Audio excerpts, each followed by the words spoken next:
हाँ जी बच्चों, हम बात कर रहे थे कंपनी ऐड के बारे में। ये हमारा लास्ट टॉपिक है। आज कोई ज़्यादा इम्पोर्टेंट टॉपिक नहीं है। जो रिमेनिंग पोर्शन बचा हुआ है ना, वो कंप्लीट करेंगे। लास्ट 2 क्लासेस में हम लोग क्या कर चुके हैं, ऑलमोस्ट कंप्लीट चैप्टर हो चुका है। आइए आज की शुरुआत करते हैं। कहाँ से? Class of companies. Companies add के हिसाब से कंपनी का क्लास, क्लास का मतलब होता है क्लासिफिकेशन, जिसमें हम लोगों ने बहुत सारा पोर्शन तो ऑलरेडी कर लिया था। तो क्लासिफिकेशन में फर्स्ट आता है on the basis of liability. एक कंपनी को क्लासिफाई किया जा रहा है on the basis of liability, जिसमें आता है कंपनी लिमिटेड बाय शेयर। बताओ बेटा, कंपनी लिमिटेड बाय शेयर के अंदर क्या होता है?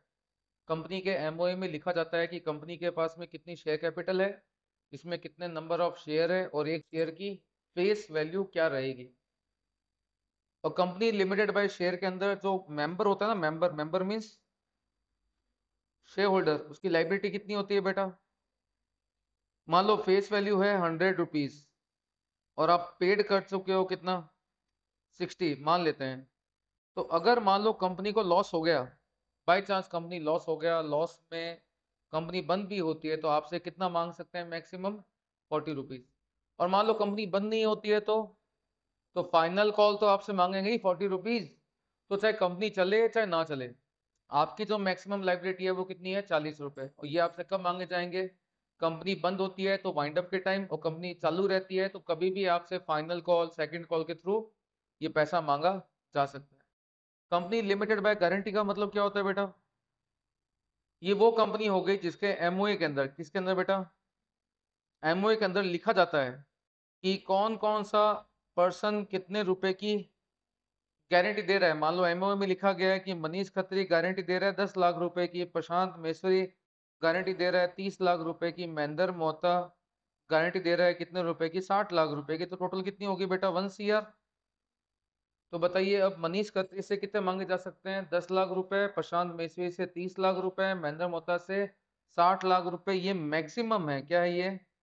मैक्सिमम। इससे ज्यादा मांगे नहीं जा सकते हैं। और कब मांगे जाएंगे? जब कंपनी लॉस में वाइंड अप होगी, तो हमसे मैक्सिमम क्या मांगा जा सकता है? 10 लाख, 30 लाख और 60 लाख, टोटल मिला के 1 CR। इससे ऊपर के अमाउंट के लिए कंपनी और कंपनी के मेंबर लाइबल माने नहीं जाएंगे। Got the point? Next topic आता है तुम्हारे कौन सा? Unlimited company. नाम से ही क्लियर है, इनके मेंबर्स की लाइबिलिटी क्या होती है? अनलिमिटेड। चाहे इन कंपनी में शेयर हो चाहे ना हो, इन कंपनी के मेंबर्स की लाइबिलिटी क्या होगी? अनलिमिटेड होगी।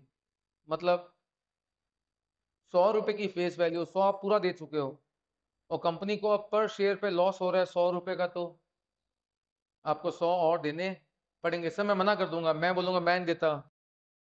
मना कर दोगे तो क्या होगा बेटा? कोर्ट आपकी सारी प्रॉपर्टी क्या कर लेगी? सीज कर लेगी। मुद्दा ये है कि लाइबिलिटी है, इसका मतलब कि यू हैव टू पे। आप बच के भाग नहीं सकते। आप ये नहीं कह सकते हो मैं पे नहीं करूंगा। आप ये नहीं बोल सकते कि चलो शेयर फॉरफिट कर लो, फॉरफिट तो होगा ही होगा। अगर लाइबिलिटी आपकी है, आप पे नहीं करते हो, तो शेयर तो फॉरफिट होगा ही होगा। आपसे एडिशनल पैसा रिकवर भी किया जाएगा आपकी प्रॉपर्टी सीज करने के बाद। और प्रॉपर्टी सीज करके जब आपसे पैसा रिकवर किया जाता है, उस लॉ को हम क्या बोलते हैं? उस लॉ का नाम है एरियर ऑफ लैंड रेवेन्यूज। तो एरियर ऑफ लैंड रेवेन्यूज का लॉ है, उस तरीके से तुम्हारी सारी प्रॉपर्टी सीज करके भी पैसा रिकवर किया जाएगा, बच के भाग नहीं सकते हो। Got the point? Next topic, 1% company हम कर चुके थे।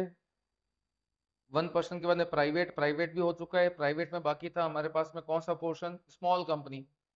स्मॉल कंपनी पे आइए बेटा, पेज नंबर 6.14 का लास्ट टॉपिक है स्मॉल कंपनी। बताओ बेटा स्मॉल कंपनी क्या होती है? स्मॉल कंपनी का पहले तो बात करते हैं कंसेप्ट क्या है। स्मॉल कंपनी का कंसेप्ट ये है कि वो कंपनी जिनकी कैपिटल और टर्नओवर एक लिमिट से कम हो, जिनकी कैपिटल और टर्नओवर एक लिमिट से कम हो, तो उनको हम बोलते हैं स्मॉल कंपनी। और स्मॉल कंपनी को गवर्नमेंट की तरफ से वेरियस एडवांटेज दिए जाएंगे, और इनके ऊपर लगने वाली जो लीगल कंप्लायंस होती है वो भी क्या होती है? कम होती है। तो किस कंपनी को स्मॉल कंपनी कहा जाएगा? उसके लिए क्या कहता है? Paid up capital. आपकी पेड अप कैपिटल कितनी होनी चाहिए? Not exceeding 50 lakh. 50 लाख से कम होनी चाहिए, और हायर अमाउंट मतलब कि गवर्नमेंट चाहे तो इस 50 लाख की लिमिट को क्या कर सकती है, बढ़ा सकती है। वैसे तो क्या लिखा गया है 50 लाख, लेकिन गवर्नमेंट चाहे तो इस लिमिट को कहां तक बढ़ा सकती है बेटा, 10 CR तक बढ़ा सकती है स्मॉल कंपनी के केस में। एंड टर्नओवर, एंड का मतलब क्या होता है, दोनों लिमिट आपको पूरी करनी पड़ेगी, दोनों कंडीशन पूरी करनी पड़ेगी। सेकंड कंडीशन दे रखी है सेल्स की, सेल्स कितनी होनी चाहिए, नॉट एक्सीडिंग 2 करोड़, 2 करोड़ से ऊपर होनी नहीं चाहिए, और सच हायर अमाउंट मतलब कि गवर्नमेंट चाहे तो इस 2 करोड़ को भी क्या कर सकती है, बढ़ा सकती है। मैक्सिमम कितने तक बेटा, 100 CR तक। तो कैपिटल कितनी हो बेटा, 50 लाख से कम, लेकिन गवर्नमेंट चाहे तो 10 करोड़ कर सकती है। एंड टर्नओवर कितना हो, 2 करोड़ से कम, लेकिन गवर्नमेंट चाहे तो टर्नओवर को 100 करोड़ तक बढ़ा सकती है, 100 करोड़ तक।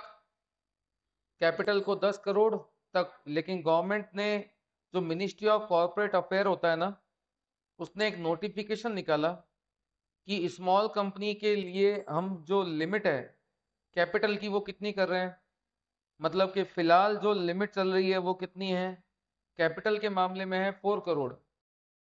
और जहां तक बात हो रही है टर्नओवर की, वो लिमिट टर्नओवर के मामले में बेटा क्या दे रखा है ना, टर्नओवर के मामले में दे रखा है 40 करोड़, मतलब कि गवर्नमेंट ने इस लिमिट को अभी कितना कर रखा है टर्नओवर के मामले में, 40 करोड़। तो यहाँ कितना आ जाएगा बेटा, 40 CR, मतलब कि गवर्नमेंट चाहे तो इस 40 CR को 100 भी कर सकती है। उसके लिए क्या करना पड़ेगा, मिनिस्ट्री ऑफ कॉर्पोरेट अफेयर को एक नोटिफिकेशन निकालना पड़ता है। क्या निकालना पड़ता है, नोटिफिकेशन, और नोटिफिकेशन के थ्रू इस लिमिट को बढ़ाया। तो मुझे बताओ आज के टाइम पर स्मॉल कंपनी किसे कहा जाएगा, जिसका कैपिटल कितना हो 4 करोड़ से कम, और टर्नओवर कितना हो 40 करोड़ या उससे कम। उससे ऊपर वाले को स्मॉल कंपनी कहा नहीं जाएगा। और स्मॉल कंपनी को क्या मिलते हैं बेटा, वेरियस गवर्नमेंट एडवांटेज मिलते हैं, लेकिन यहाँ दे रखा है एक्सेप्शन। एक्सेप्शन का मतलब हो गया कि इन कंपनियों को तो स्मॉल कंपनी कहा ही नहीं जाएगा, irrespective of capital and turnover. ये कभी भी स्मॉल कंपनी माने नहीं जाएंगे, irrespective of turnover and capital. इनका टर्नओवर भले ही कितना भी हो, इनको हमेशा क्या कहा जाएगा बेटा, क्या कहा जाएगा, स्मॉल कंपनी कहा नहीं जाएगा। भले ही आप इनको प्राइवेट बोलो चाहे पब्लिक बोलो, वो तुम्हारी मर्जी है, लेकिन इनको स्मॉल कंपनी नहीं कहा जाएगा। कब नहीं कहा जाएगा, अगर कोई कंपनी होल्डिंग या सब्सिडरी है। कंपनी क्या है, मतलब कि मेरी कंपनी है जिसकी एक होल्डिंग कंपनी है, या मेरी कंपनी है उसकी कोई सब्सिडरी कंपनी है, तो भले ही आपका टर्नओवर कितना भी हो, आपको कभी भी स्मॉल कंपनी के जो एडवांटेज है वो नहीं मिलेंगे। कंपनी जो सेक्शन 8 में रजिस्टर्ड होती है उसको कभी भी स्मॉल कंपनी कहा नहीं जाएगा। और कोई भी कंपनी जिसको बनाने के लिए एक स्पेशल एक्ट बनाया गया है, सर कोई ऐसी कंपनी का नाम बताओ स्पेशल एक्ट वाली, ये रही, कौन सी है ये company, ICAI, institute of chartered accountant of India, RBI, reserve bank of India. Government की जो मिनिस्ट्रीज होती है वो पार्लियामेंट में एक स्पेशल एक्ट के थ्रू एक कंपनी इनकॉर्पोरेट करती है, जिसपे कंपनीज एक्ट नहीं लगता। वो कंपनी कंपनीज एक्ट के अंदर इनकॉर्पोरेट नहीं होती है, वो स्पेशल एक्ट के थ्रू क्या होती है, इनकॉर्पोरेट होती है। चाहे वो स्टेट एक्ट हो, चाहे वो सेंट्रल एक्ट हो, चाहे वो कौन सा हो, स्टेट एक्ट हो चाहे वो सेंट्रल एक्ट हो, इन कंपनीज को बेटा कभी भी स्मॉल कंपनी कहा नहीं जाएगा, मतलब नहीं कहा जाएगा। जो कंपनी स्पेशल एक्ट में बनती है उनको कभी भी स्मॉल कंपनी कहा नहीं जाएगा। नेक्स्ट टॉपिक आता है कौन सा, पब्लिक कंपनी। पब्लिक कंपनी कौन सी होती है बेटा, जो प्राइवेट ना हो, जो कंपनी प्राइवेट नहीं है। बताओ प्राइवेट कौन सी होती है, जो शेयर के ट्रांसफर पे रेस्ट्रिक्शन लगा सकती है, वो होती है प्राइवेट कंपनी। पब्लिक मतलब अपने शेयर के ट्रांसफर पर रेस्ट्रिक्शन नहीं लगा सकती, मतलब कि फ्रीली ट्रांसफरेबल होते हैं। और प्राइवेट कंपनी, जो कंपनी प्राइवेट कंपनी नहीं है उसको फिर क्या कहा जाएगा, पब्लिक कंपनी कहा जाएगा। और इनकी minimum paid up capital as में बी प्रेस्क्राइब, लेकिन बता दूं ऐसी कोई भी पेड अप कैपिटल अभी तक गवर्नमेंट ने प्रेस्क्राइब नहीं की है। फर्स्ट टॉपिक, प्राइवेट कंपनी नहीं होनी चाहिए, शेयर फ्रीली ट्रांसफरेबल होते हैं, मिनिमम 7 होते हैं, मैक्सिमम की कोई लिमिट नहीं होती है। लेकिन ध्यान रखना, अगर कोई प्राइवेट कंपनी, उसकी होल्डिंग कंपनी अगर पब्लिक है, तो उस प्राइवेट कंपनी को भी सब्सिडरी, उसको भी क्या कहा जाएगा, पब्लिक कंपनी कहा जाएगा। समझ गए? तो अगर कोई प्राइवेट कंपनी की होल्डिंग कंपनी अगर पब्लिक कंपनी है तो उस प्राइवेट कंपनी जो कि सब्सिडरी है उसको भी पब्लिक ही कहा जाएगा, भले ही वो अपने नाम के आगे प्राइवेट लिमिटेड वर्ड यूज करे, उसको सारी वो लीगल रिक्वायरमेंट पूरी करनी पड़ेगी जो किसी पब्लिक कंपनी को करनी होती है। क्लियर है? नेक्स्ट टॉपिक आता है holding and subsidiary company. Holding and subsidiary, देखो बेटा, होल्डिंग सब्सिडरी कंपनी क्या है? जो प्राइवेट कंपनी है ना वो सबके लिए प्राइवेट कंपनी है। जो होल्डिंग सॉरी जो पब्लिक कंपनी है वो सबके लिए क्या है, पब्लिक कंपनी है। जो गवर्नमेंट कंपनी है वो सबके लिए क्या है, गवर्नमेंट कंपनी है। लेकिन जो होल्डिंग कंपनी है ना वो सबके लिए होल्डिंग कंपनी नहीं है, वो होल्डिंग कंपनी है for its subsidiaries. Holding company है केवल किसके लिए, अपनी सब्सिडरी के लिए। मतलब कि होल्डिंग और सब्सिडरी कोई टाइप ऑफ कंपनी नहीं है, it's a relation, it's a relation. Holding company is holding company for its subsidiary. समझ गए बात? अब सब्सिडरी कब बन जाती है? मान लो ए लिमिटेड है, क्या है,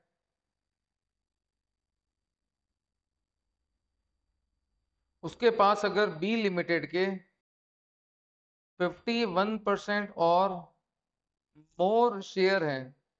शेयर का मतलब यहाँ वोटिंग राइट्स है, किससे है? अगर आपके पास में किसी कंपनी के 51% और मोर क्या है, वोटिंग राइट्स है, क्या है, वोटिंग राइट्स है, तो आप होल्डिंग हो, तो ये होल्डिंग कहलाएगी। और बी लिमिटेड क्या कहलाएगी बेटा, सब्सिडरी कहलाएगी। समझ गए बात? अच्छा, अब क्या हुआ बेटा, जो ये बी लिमिटेड है ना उसने 51% शेयर ले लिए, किसके, सी लिमिटेड के।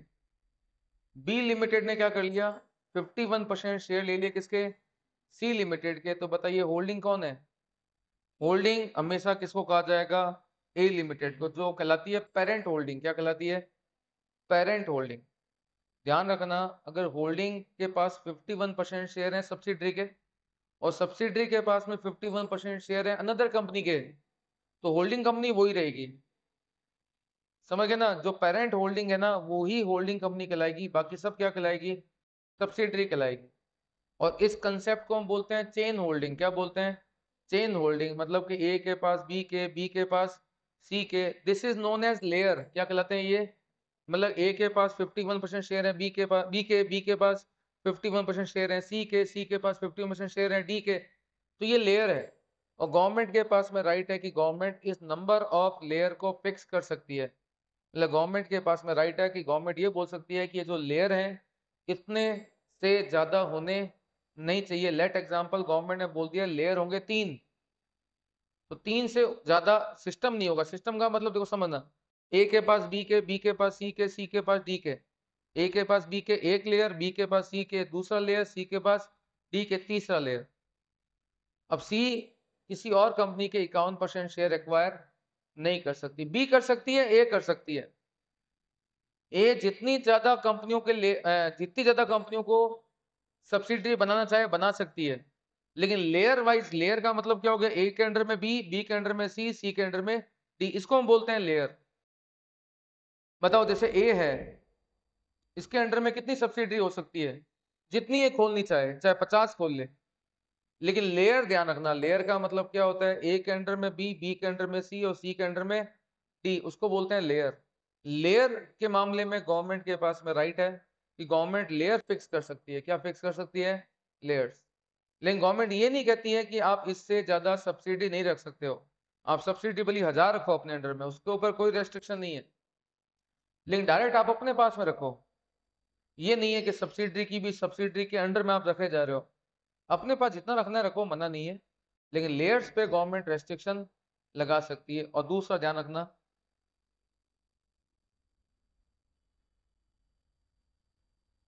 अगर ए के पास में 51% शेयर और मोर है किसके, बी के, तो ए होल्डिंग और be holding.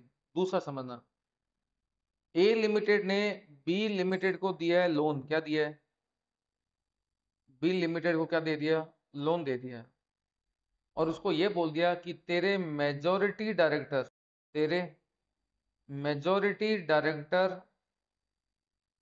Will be decided by A limited.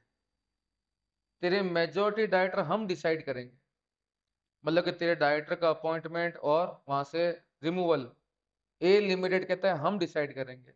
तो यहाँ पर भी ए को क्या कहा जाएगा, होल्डिंग, और बी क्या बन जाएगी, सब्सिडी।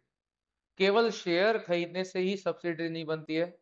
अगर मेजॉरिटी ऑफ द डायरेक्टर्स पे कंट्रोल किसका हो, किसी एक कंपनी का हो, मेजॉरिटी का मतलब क्या हो गया, मोर देन 50%, डायरेक्टर्स पे कंट्रोल किसका हो, किसी और कंपनी का हो, तो वो कंपनी भी क्या बन जाएगी, होल्डिंग, और आप क्या बन जाओगे, उसकी सब्सिडरी।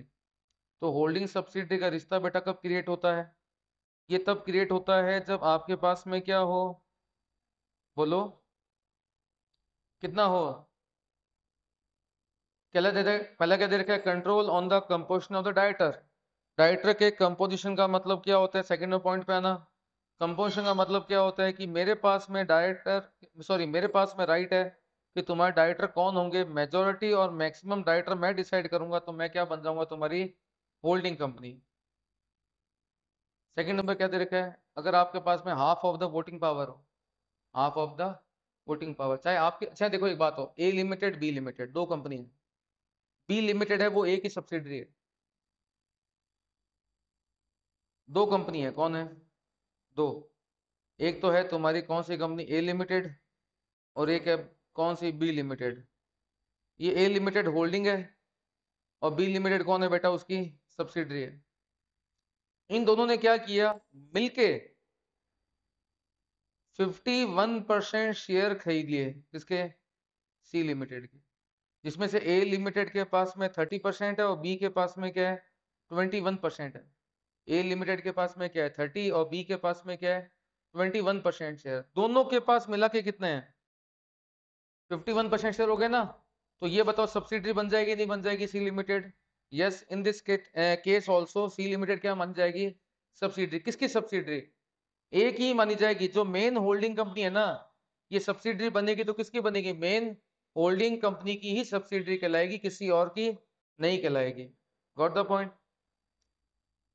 तो क्या कहता है कि 51% और मोर वोटिंग राइट हो, चाहे होल्डिंग कंपनी के पास में हो या इसकी सब्सिडरी कंपनी के साथ मिलके हो, तो भी होल्डिंग और सब्सिडरी का रिलेशन क्या हो जाएगा, क्रिएट हो जाएगा, और जो मेन होल्डिंग कंपनी होती है उसी को ही होल्डिंग कंपनी कहा जाएगा। क्लियर है। और लेयर मैंने आपको बताया था, लेयर गवर्नमेंट के पास राइट है कि गवर्नमेंट नंबर ऑफ लेयर क्या कर सकती है बेटा, फिक्स कर सकती है, कि गवर्नमेंट कह सकती है कि इससे ज्यादा लेयर होने नहीं चाहिए। क्लियर है।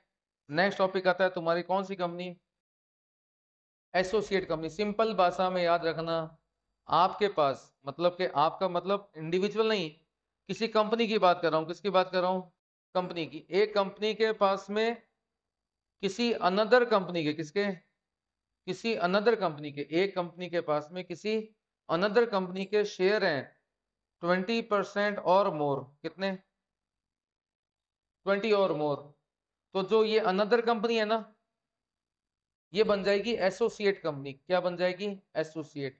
और यही अगर आपके पास में शेयर 51 से ऊपर हो गए तो फिर ये अनदर कंपनी क्या बन जाएगी, सब्सिडरी बन जाएगी। तो सब्सिडरी कब है, 20% या उससे ज्यादा है, बट सब्सिडरी होना 51 से ऊपर हो गया तो सब्सिडरी है। एसोसिएट कंपनी कब है, 20% या उससे ज्यादा है, लेकिन सब्सिडरी होना नहीं चाहिए। सब्सिडरी बन गई, फिर वो सब्सिडरी है, 20 से ऊपर है लेकिन सब्सिडरी नहीं है, तो फिर वो क्या मानी जाएगी, एसोसिएट कंपनी। और जो जॉइंट वेंचर होता है वो भी एसोसिएट कंपनी की ही कैटेगरी में आता है। क्लियर है, यहां तक पढ़ो। गॉट द पॉइंट, क्या समझ में आया। 20 से ऊपर है और 50 से भी ऊकर कर गए तो सब्सिडरी, 20 से ऊपर है बट 50 नहीं है तो एसोसिएट। और जॉइंट वेंचर एसोसिएट की ही कैटेगरी में आता है। लिस्टेड कंपनी हो चुका है, अनलिस्टेड हो चुका है, गवर्नमेंट कंपनी हो चुका है। नेक्स्ट टॉपिक आता है तुम्हारे पास में कौन सा, डोरमेंट कंपनी है क्या नेक्स्ट बाकी, डोरमेंट कंपनी। अब डोरमेंट कंपनी क्या होता है समझना, डोरमेंट का पहले मतलब समझना कि मतलब क्या होता है।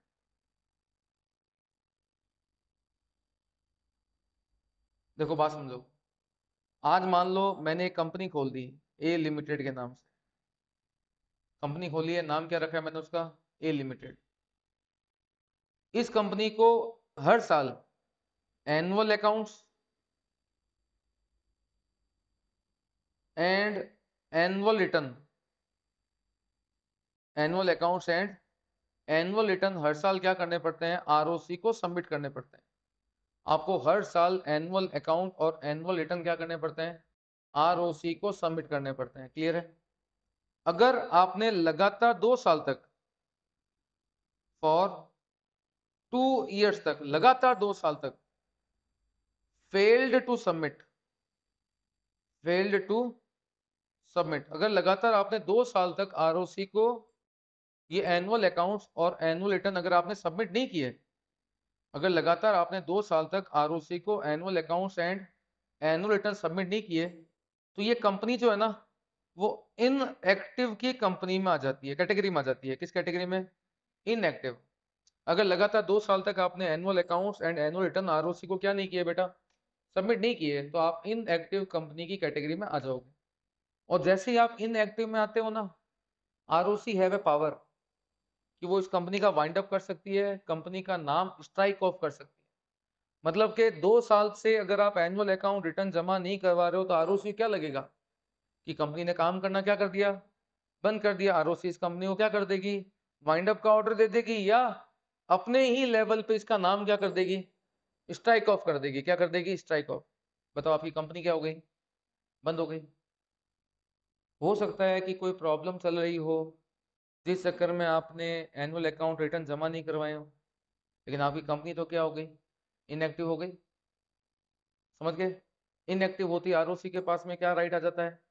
इस कंपनी को बंद करने का। पहला समझ में आ गया। दूसरा, आप बिजनेस करते हो कंपनी खोल के, यस और नो? बिजनेस करोगे तो आपके पास में एक, सॉरी, ट्रेडिंग पैनल बनेगा नहीं बनेगा? बिजनेस करोगे तो क्या बनेगा बोलो? Trading panel. ट्रेडिंग पैनल में तुम्हारे पास में क्या होगा? टू में ओपनिंग स्टॉक होगा, टू में तुम्हारे पास में परचेज होगी, टू में तुम्हारे पास में प्रोडक्शन के एक्सपेंडिचर होंगे, बाय में तुम्हारे पास में सेल्स होगा, बाय में तुम्हारे पास क्लोजिंग स्टॉक होगा, टू में तुम्हारे पास जीपी होगा। इस प्रकार से आपके पास में पी&एल के अंदर बाय में जीपी होगा, टू में ऑपरेटिंग एक्सपेंडिचर्स होंगे, टू में फाइनेंशियल एक्सपेंडिचर्स होंगे, टू में नेट प्रॉफिट होगा। यस और नो? लेकिन 2 साल से ऐसा कुछ भी नहीं हो रहा। 2 साल से ऐसा कुछ भी नहीं हो रहा, तो आरओसी को क्या लगेगा कि तुमने काम धंधा करना बंद कर दिया। मतलब कि 2 साल से आप एनुअल अकाउंट और रिटर्न सबमिट तो कर रहे हो, 2 years तक आप क्या कर रहे हो? एनुअल अकाउंट्स और एनुअल रिटर्न आप आरओसी को क्या कर रहे हो? सबमिट तो कर ही रहे हो, बट उसके अंदर कोई सेल्स नहीं है, कोई परचेज नहीं है, कोई मैन्युफैक्चरिंग नहीं, कुछ भी नहीं हो रहा है। तो आरओसी को क्या लगेगा कि पक्की गारंटी है तुमने कोई ना कोई फेक कंपनी खोल रखी है, केवल कंपनी खोल रखी है, तुम्हें काम धाम कुछ करना है नहीं। तो अगर लगातार 2 साल तक आपने क्या किया, या तो एनुअल अकाउंटेंट जमा ही नहीं करवाई, या जमा तो करवाए बट उसमें कोई भी अकाउंटिंग ट्रांजेक्शन नहीं है। क्या नहीं है? तो इस केस में भी आरओसी इसको क्या कर सकता है? इनएक्टिव डिक्लेयर कर सकता है। क्या कर सकता है? इनएक्टिव। एनुअल अकाउंट्स और एनुअल रिटर्न अगर आपने कंजिक्यूटिव 2 years तक अगर आपने आरओसी को सबमिट नहीं किए, तो वो कंपनी क्या मानी जाएगी? इनएक्टिव। और अगर आप 2 साल तक क्या कर रहे हो? एनुअल अकाउंट तो सबमिट कर रहे हो, बट प्रॉब्लम क्या है? ना कोई सेल्स है, ना आपके यहाँ क्या है, कोई परचेज है, ना कोई प्रोडक्शन एक्सपेंडिचर है। तो मतलब कि वो क्या चल रहा है वहां पर? मतलब ये हो गया कि तुम्हारी कंपनी वर्क नहीं कर रही। अगर 2 साल तक एनुअल अकाउंट और रिटर्न सबमिट तो कर रहे हो, किसको आप? आरओसी को, बट कोई भी सिग्निफिकेंट अकाउंटिंग ट्रांजेक्शन अगर नहीं हुआ है, सिग्निफिकेंट अकाउंटिंग ट्रांजेक्शन अगर नहीं हुआ है, 2 साल तक कोई सिग्निफिकेंट अकाउंटिंग ट्रांजेक्शन नहीं हुआ है, या 2 साल तक आपने एनुअल अकाउंट और रिटर्न अगर आरओसी को सबमिट नहीं करवाए, तो वो कंपनी क्या मान ली जाएगी? Inactive company. अगर कंपनी इनएक्टिव हो गई, तो आरओसी के पास में क्या पावर है? आरओसी क्या करेगा बोलो? उस कंपनी का नाम स्ट्राइक ऑफ कर देगा या कंपनी को क्या कर देगा, वाउंड अप करने का ऑर्डर पास कर देगा। अगर बचना है क्या करना है, बचना है, अगर क्या करना है, बचना है, तो इसका एक ही तरीका है, आरओसी को जाके एक रिक्वेस्ट करो। क्या करो, रिक्वेस्ट करो कि साहब हमारी कंपनी को आप डोरमेंट कंपनी डिक्लेयर कर दो। डोरमेंट कंपनी वो होती है जिसमें अभी कोई ट्रांजेक्शन नहीं हुआ होगा।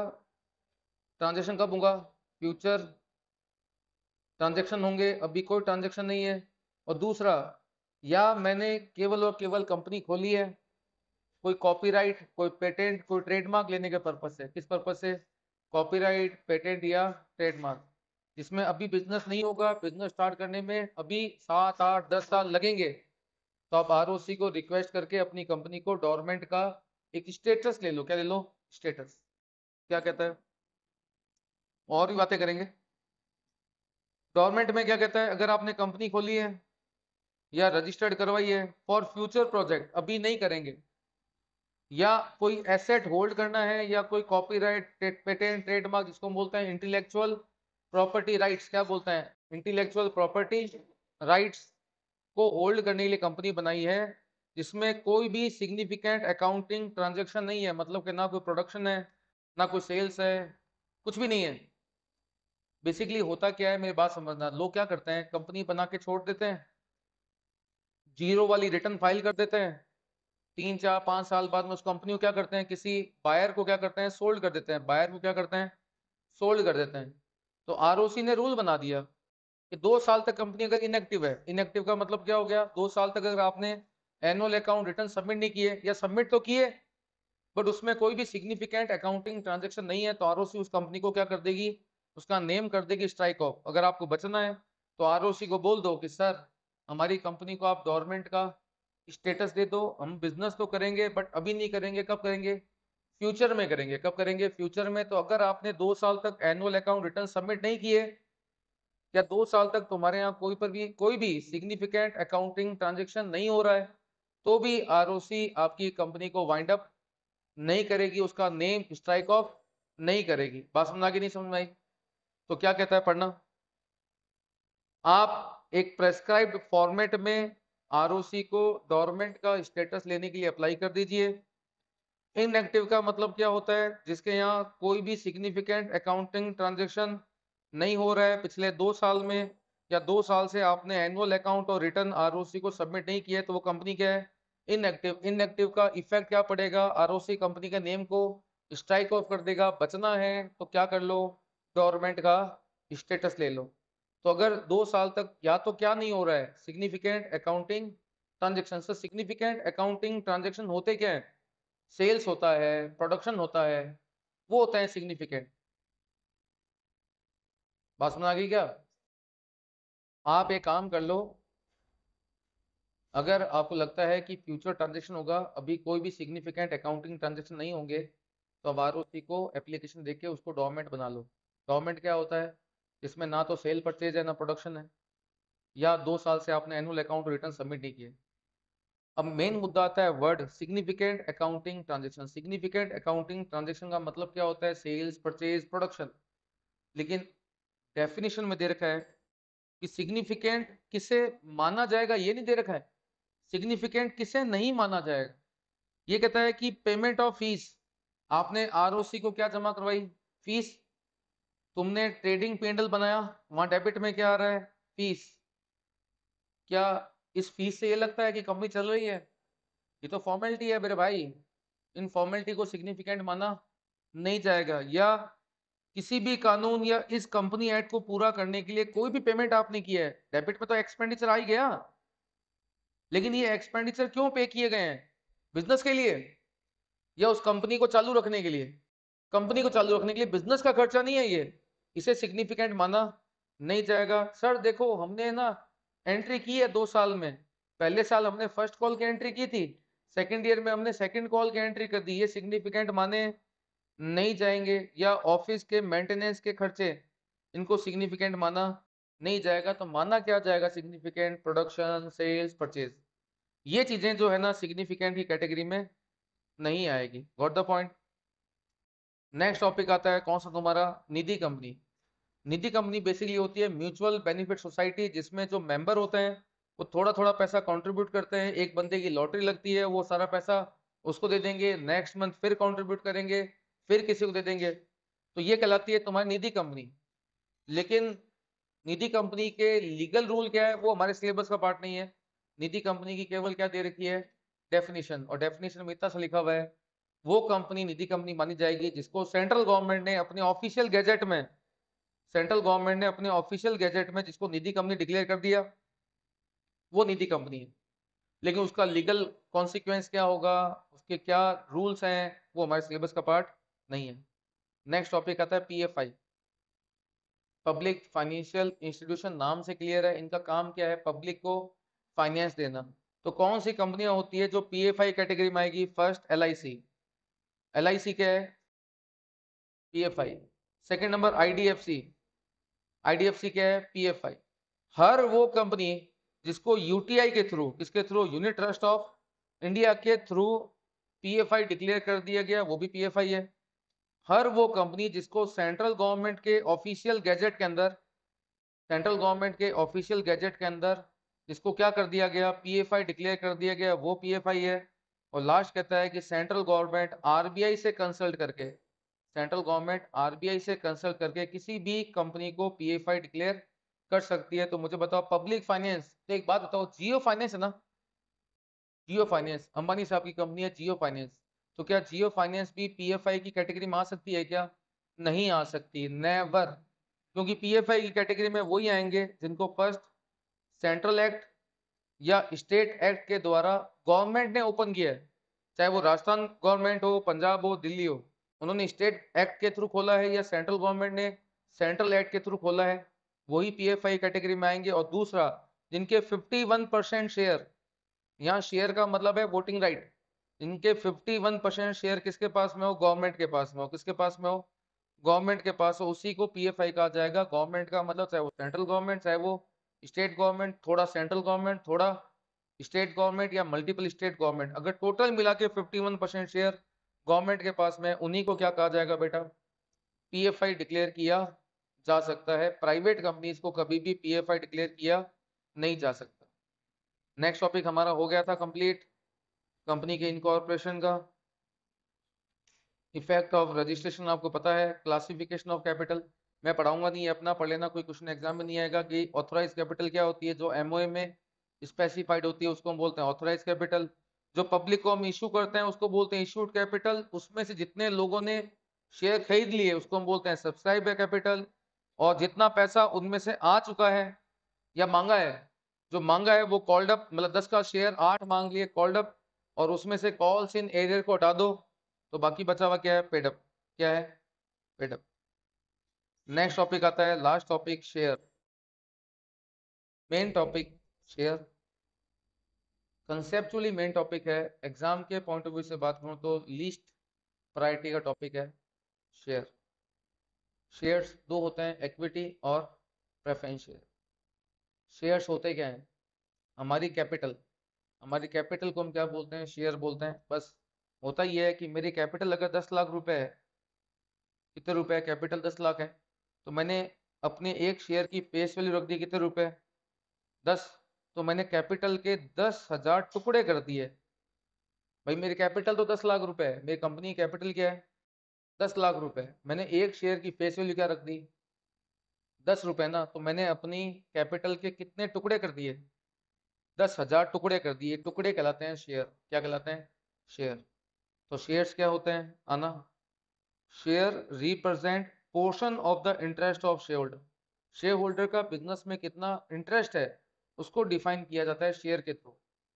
लगे शेयर होल्डर का बिजनेस में कितना इंटरेस्ट है उसको डिफाइन किया जाता है किसके थ्रू, शेयर्स के थ्रू। जैसे कि 10,000 में से मैंने खरीद लिए 1,000 शेयर, तो मेरा बिजनेस में इंटरेस्ट कितना है, 10% है। बस उसको, इस चीज को डिफाइन करने के पर्पज से ही शेयर्स बनाए जाते हैं कि आपका हिस्सा कंपनी के अंदर कितना परसेंट है, ठीक है। तो क्या दे रखा है, it is a measure of the interest of companies asset, कि कंपनी के एसेट का कितना हिस्सा किसी होल्डर के पास में है, कितना हिस्सा किसी होल्डर के पास में, उसको मेजर करने के लिए शेयर बनाए जाते हैं। मुझे बताइए शेयर्स है क्या? लोगों को बहुत कंफ्यूजन होता है कि शेयर क्या है, शेयर क्या है, शेयर क्या है। उसके लिए एक कोर्ट का जजमेंट है, Borland trustees versus Steel Bros and company. इसमें कोर्ट ने बताया, किसने बताया? कोर्ट ने बताया कि भैया आज के बाद बकवास मत करना, हम फाइनली बता रहे हैं शेयर क्या है। अब दोबारा हमारे पास मत आना ये पूछने के लिए कि शेयर होते क्या है, क्या दे रखा है। Share is not a sum of money. Share कोई सम ऑफ मनी नहीं है, बस इसको सम ऑफ मनी में मेजर किया जाता है। क्या किया जाता है? मेजर।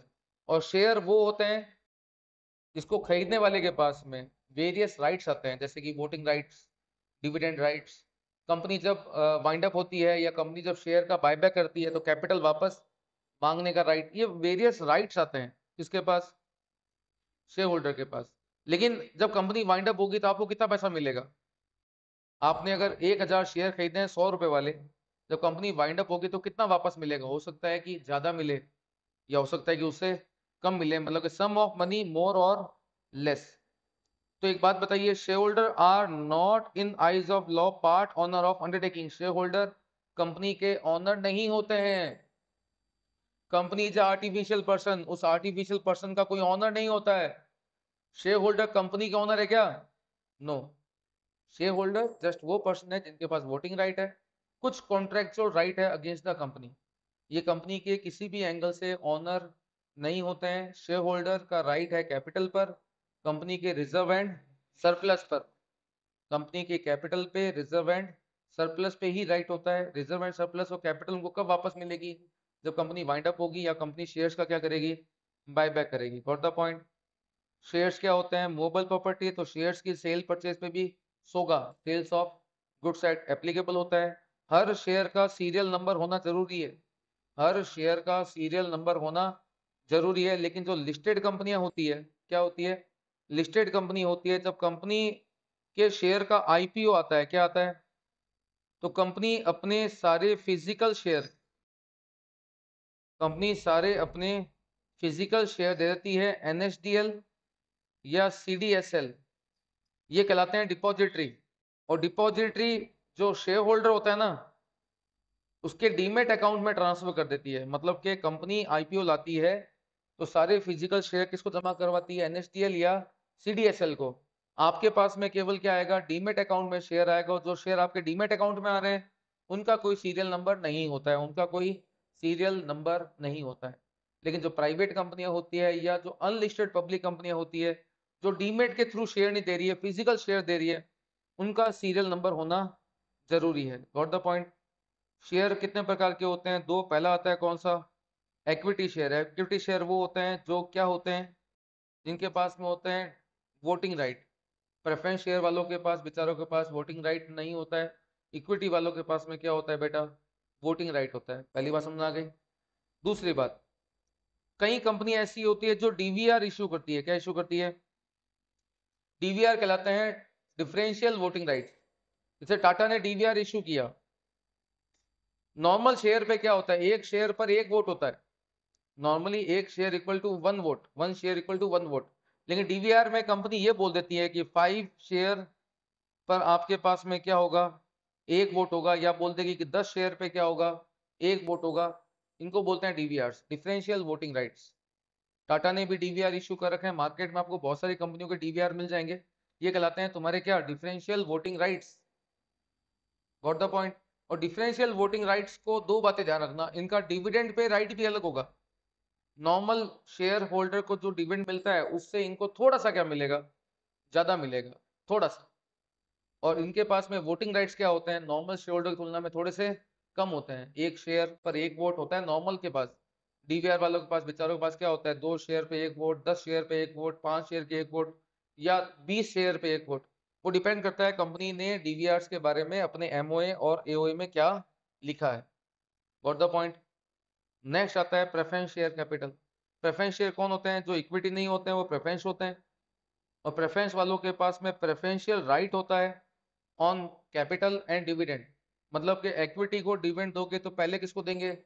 प्रेफरेंस वालों को। और अगर बायबैक होता है या कंपनी वाइंड अप होती है तो इक्विटी को पेमेंट करोगे तो पहले किसको पेमेंट करोगे? प्रेफरेंस वालों को। अब एक बात समझना, एक कंपनी की बैलेंस शीट है, उसमें 10 करोड़ के प्रेफरेंस शेयर कैपिटल है, आगे लिखा हुआ है 10%, और साथ साथ में है इक्विटी शेयर कैपिटल कितने की, 10 करोड़ की। बताओ कंपनी के इस साल के प्रॉफिट हैं कितने के, 50 करोड़ के। बताओ इसमें से प्रेफरेंस शेयर को क्या डिविडेंड मिलेगा। 10 करोड़ का 10% कितना होता है, 1 करोड़। पीछे कितने बच गए, 49 करोड़। इसमें से इक्विटी वालों को क्या डिविडेंड मिलेगा, 49 करोड़ पूरा तो देंगे नहीं।